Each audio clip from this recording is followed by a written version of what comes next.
Romanos capítulo 3. Qual é, pois, a vantagem do judeu? Ou qual a utilidade da circuncisão? Muita em toda maneira, porque primeiramente as palavras de Deus lhe foram confiadas.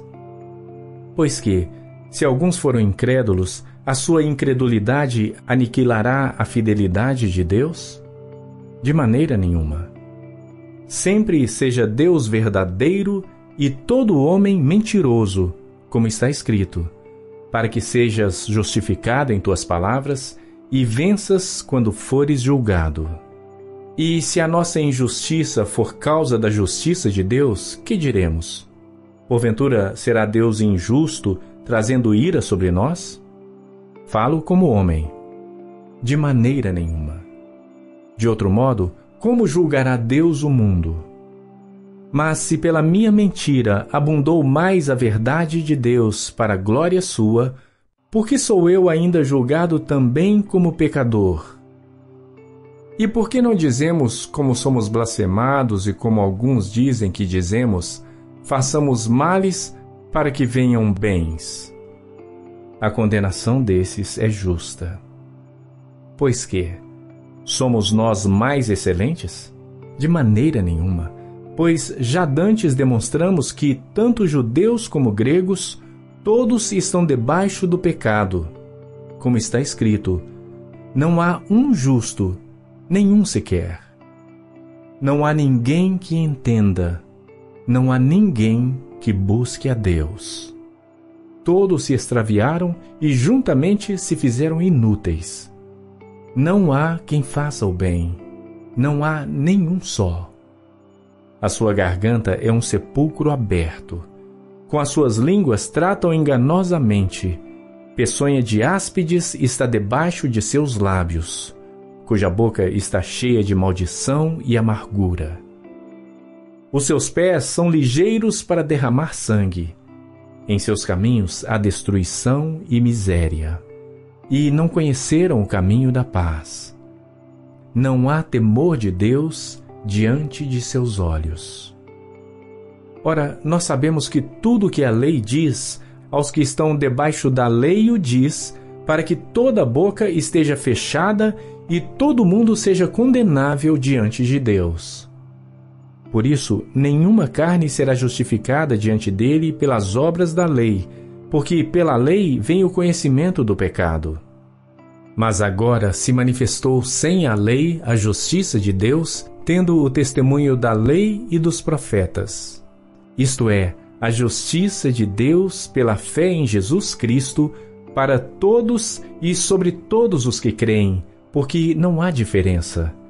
Porque todos pecaram e destituídos estão da glória de Deus, sendo justificados gratuitamente pela sua graça, pela redenção que há em Cristo Jesus, ao qual Deus propôs para propiciação pela fé no seu sangue, para demonstrar a sua justiça pela remissão dos pecados dantes cometidos, sob a paciência de Deus, para a demonstração da sua justiça neste tempo presente, para que ele seja justo e justificador daquele que tem fé em Jesus. Onde está logo a vanglória?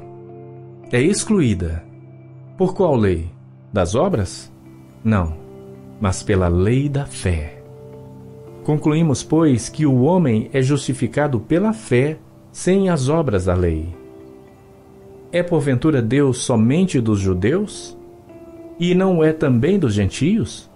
Também dos gentios, certamente, visto que Deus é um só, que justifica pela fé a circuncisão, e por meio da fé a incircuncisão. Anulamos, pois, a lei pela fé? De maneira nenhuma. Antes, estabelecemos a lei. Romanos capítulo 4. Que diremos, pois, ter alcançado Abraão, nosso pai segundo a carne? Porque se Abraão foi justificado pelas obras, tem de que se gloriar, mas não diante de Deus. Pois que diz a Escritura? Creu Abraão em Deus, e isso lhe foi imputado como justiça. Ora, àquele que faz qualquer obra, não lhe é imputado o galardão segundo a graça, mas segundo a dívida. Mas àquele que não pratica, mas crê naquele que justifica o ímpio, a sua fé lhe é imputada como justiça. Assim também Davi declara bem-aventurado o homem a quem Deus imputa a justiça sem as obras, dizendo: Bem-aventurados aqueles cujas maldades são perdoadas e cujos pecados são cobertos. Bem-aventurado o homem a quem o Senhor não imputa o pecado. Vem, pois, esta bem-aventurança sobre a circuncisão somente, ou também sobre a incircuncisão? Porque dizemos que a fé foi imputada como justiça a Abraão. Como lhe foi, pois, imputada? Estando na circuncisão ou na incircuncisão? Não na circuncisão, mas na incircuncisão. E recebeu o sinal da circuncisão, selo da justiça da fé, quando estava na incircuncisão, para que fosse pai de todos os que creem, estando eles também na incircuncisão, a fim de que também a justiça lhe seja imputada. E fosse pai da circuncisão, daqueles que não somente são da circuncisão, mas que também andam nas pisadas daquela fé que teve nosso pai Abraão, que tivera na incircuncisão. Porque a promessa de que havia de ser herdeiro do mundo não foi feita pela lei a Abraão ou a sua posteridade, mas pela justiça da fé. Porque se os que são da lei são herdeiros, logo a fé é vã e a promessa é aniquilada. Porque a lei opera a ira. Porque onde não há lei, também não há transgressão. Portanto, é pela fé, para que seja segundo a graça, a fim de que a promessa seja firme a toda a posteridade, não somente a que é da lei, mas também a que é da fé que teve Abraão, o qual é pai de todos nós, como está escrito: por pai de muitas nações te constituí, perante aquele no qual creu, a saber, Deus, o qual vivifica os mortos e chama as coisas que não são como se já fossem. O qual, em esperança, creu contra a esperança, tanto que ele tornou-se pai de muitas nações, conforme o que lhe fora dito: assim será a tua descendência. E, não enfraquecendo na fé, não atentou para o seu próprio corpo já amortecido, pois era já de quase 100 anos, nem tampouco para o amortecimento do ventre de Sara. E não duvidou da promessa de Deus por incredulidade, mas foi fortificado na fé, dando glória a Deus, e estando certíssimo de que o que ele tinha prometido também era poderoso para o fazer. Assim, isso lhe foi também imputado como justiça. Ora, não só por causa dele está escrito que lhe fosse tomado em conta, mas também por nós, a quem será tomado em conta, os que cremos naquele que dentre os mortos ressuscitou a Jesus, nosso Senhor, o qual por nossos pecados foi entregue e ressuscitou para nossa justificação. Romanos capítulo 5. Tendo sido, pois, justificados pela fé, temos paz com Deus por nosso Senhor Jesus Cristo, pelo qual também temos entrada pela fé a esta graça, na qual estamos firmes e nos gloriamos na esperança da glória de Deus.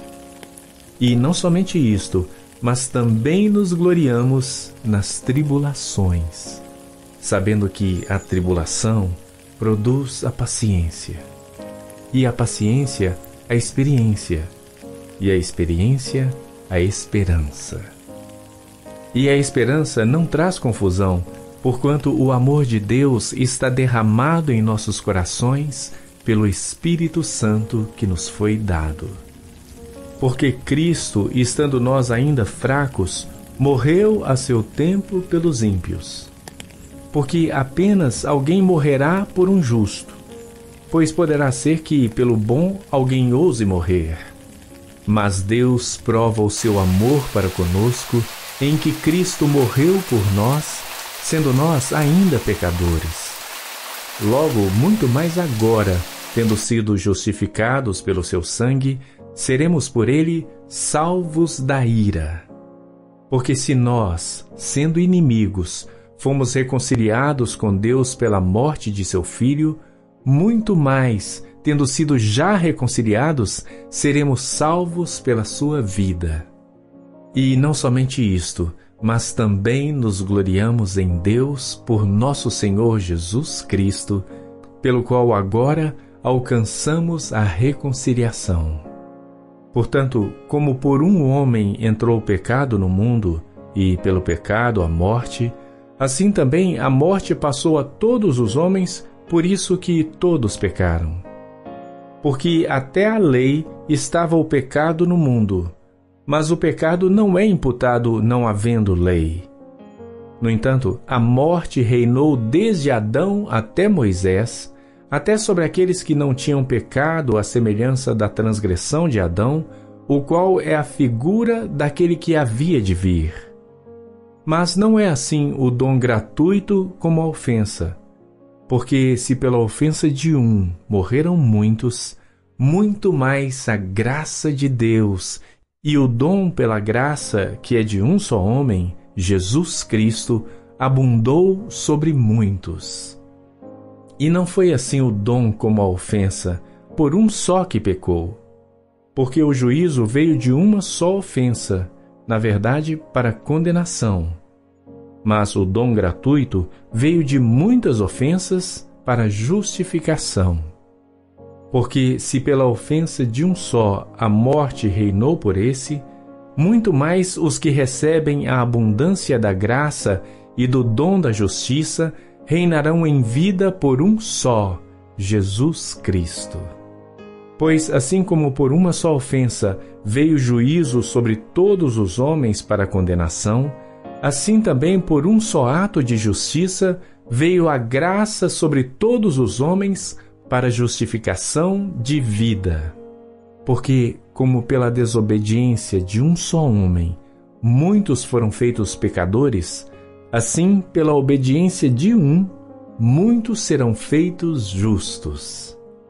Veio, porém, a lei para que a ofensa abundasse, mas onde o pecado abundou, superabundou a graça, para que, assim como o pecado reinou na morte, também a graça reinasse pela justiça para a vida eterna, por Jesus Cristo, nosso Senhor. Romanos capítulo 6. Que diremos, pois? Permaneceremos no pecado para que a graça abunde? De modo nenhum. Nós que estamos mortos para o pecado, como viveremos ainda nele? Ou não sabeis que todos quantos fomos batizados em Jesus Cristo, fomos batizados na sua morte? De sorte que fomos sepultados com ele pelo batismo na morte, para que, como Cristo foi ressuscitado dentre os mortos pela glória do Pai, assim andemos nós também em novidade de vida. Porque se fomos plantados juntamente com ele na semelhança da sua morte, também o seremos na da sua ressurreição. Sabendo isto, que o nosso homem velho foi com ele crucificado, para que o corpo do pecado seja desfeito, para que não sirvamos mais ao pecado. Porque aquele que está morto está justificado do pecado. Ora, se já morremos com Cristo, cremos que também com ele viveremos, sabendo que, tendo sido Cristo ressuscitado dentre os mortos, já não morre. A morte não mais tem domínio sobre ele. Pois quanto a ter morrido, de uma vez morreu para o pecado, mas quanto a viver, vive para Deus. Assim também, vós considerai-vos certamente mortos para o pecado, mas vivos para Deus em Cristo Jesus, nosso Senhor. Não reine, portanto, o pecado em vosso corpo mortal, para lhe obedecerdes em suas concupiscências. Nem tampouco apresenteis os vossos membros ao pecado por instrumentos de iniquidade, mas apresentai-vos a Deus como vivos dentre mortos, e os vossos membros a Deus como instrumentos de justiça. Porque o pecado não terá domínio sobre vós, pois não estáis debaixo da lei, mas debaixo da graça. Pois que pecaremos porque não estamos debaixo da lei, mas debaixo da graça? De modo nenhum.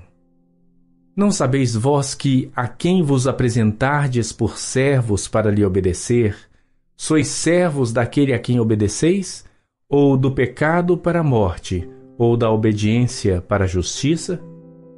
Mas graças a Deus, que, tendo sido servos do pecado, obedecestes de coração à forma de doutrina a que fostes entregues, e, libertados do pecado, fostes feitos servos da justiça. Falo como homem pela fraqueza da vossa carne, pois que, assim como apresentastes os vossos membros para servirem à imundícia e à maldade para a maldade, assim apresentai agora os vossos membros para servirem à justiça para a santificação. Porque quando éreis servos do pecado, estáveis livres da justiça. E que fruto tinhais então das coisas de que agora vos envergonhais? Porque o fim delas é a morte. Mas agora, libertos do pecado e feitos servos de Deus, tendes o vosso fruto para a santificação e, por fim, a vida eterna. Porque o salário do pecado é a morte, mas o dom gratuito de Deus é a vida eterna por Cristo Jesus, nosso Senhor. Romanos capítulo 7. Não sabeis vós, irmãos, pois que falo aos que sabem a lei, que a lei tem domínio sobre o homem por todo o tempo que vive? Porque a mulher que está sujeita ao marido, enquanto ele viver, está-lhe ligada pela lei. Mas, morto o marido, está livre da lei do marido. De sorte que, vivendo o marido, será chamada adúltera se for de outro homem. Mas, morto o marido, livre está da lei, e assim não será adúltera se for de outro marido. Assim, meus irmãos, também vós estáis mortos para a lei, pelo corpo de Cristo, para que sejais de outro, daquele que ressuscitou dentre os mortos, a fim de que demos fruto para Deus. Porque, quando estávamos na carne, as paixões dos pecados que são pela lei operavam em nossos membros para darem fruto para a morte. Mas agora temos sido libertados da lei, tendo morrido para aquilo em que estávamos retidos, para que sirvamos em novidade de espírito e não na velhice da letra. Que diremos, pois? É a lei pecado? De modo nenhum. Mas eu não conheci o pecado senão pela lei. Porque eu não conheceria a concupiscência se a lei não dissesse, não cobiçarás. Mas o pecado, tomando ocasião pelo mandamento, operou em mim toda a concupiscência, porquanto sem a lei estava morto o pecado. E eu, em algum tempo, vivia sem lei, mas vindo o mandamento, reviveu o pecado e eu morri. E o mandamento que era para a vida, achei eu que me era para a morte. Porque o pecado, tomando ocasião pelo mandamento, me enganou e por ele me matou. E assim, a lei é santa e o mandamento santo, justo e bom. Logo, tornou-se-me o bom em morte? De modo nenhum, mas o pecado, para que se mostrasse pecado, operou em mim a morte pelo bem, a fim de que, pelo mandamento, o pecado se fizesse excessivamente maligno. Porque bem sabemos que a lei é espiritual, mas eu sou carnal, vendido sob o pecado. porque o que faço não o aprovo. Pois o que quero, isso não faço, mas o que aborreço, isso faço. E se faço o que não quero, consinto com a lei que é boa. De maneira que agora já não sou eu que faço isto, mas o pecado que habita em mim. Porque eu sei que em mim, isto é, na minha carne, não habita bem algum.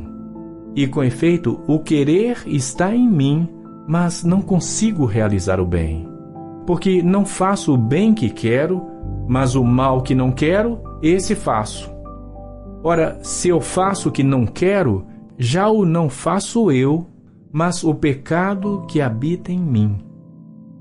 Acho então esta lei em mim, que, quando quero fazer o bem, o mal está comigo. Porque, segundo o homem interior, tenho prazer na lei de Deus. Mas vejo nos meus membros outra lei que batalha contra a lei do meu entendimento e me prende debaixo da lei do pecado que está nos meus membros. Miserável homem que eu sou! Quem me livrará do corpo desta morte? Dou graças a Deus por Jesus Cristo, nosso Senhor. Assim que eu mesmo, com o entendimento, sirvo a lei de Deus, mas com a carne, a lei do pecado.